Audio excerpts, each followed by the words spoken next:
এ যেন ইতিহাসের পুনরাবৃত্তি। প্রায় দুযুগ পরে আবারও পদ্মার ভাঙনের কবলে আখড়িগঞ্জ। রাজাপুর পাতিবোনা এলাকায় পদ্মার গর্ভে তলিয়ে গেল বিএসএফের একটি নজরদারি পয়েন্ট। আর ওই ঘটনায় আবারও সিঁদুরে মেঘ দেখছে এলাকার বাসিন্দারা। তাদের দাবি, একটা সময় পদ্মার ভাঙনে এই এলাকায় হাজার হাজার পরিবার সর্বশ্রান্ত হয়েছে। কোনো ক্রমে তারা আবারও মাথা গোজার ঠাঁই করেছেন নির্মল চরে।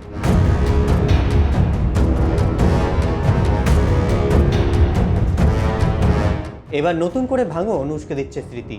হঠাৎ ভাঙনের খবর পেয়ে দ্রুত ঘটনাস্থলে পৌঁছন বিদ্যুৎ বিভাগের কর্মীরা। তারা সেখানে থাকা বৈদ্যুতিক সরঞ্জাম ও সোলার প্যানেল তড়িঘড়ি করে সরিয়ে নেয়। এই মুহূর্তে সেই ছবি তুলে ধরবো আপনাদের সামনে। 8-10 জন লেবারও প্রচুর পরিমাণে খোলার মানে নিজেও খাটছে, দেখেন কি কষ্ট, কিছু করার না, নদীর জলে ভেসে যাচ্ছে, কিছু করার না, পরিস্থিতি দেখেন কষ্ট।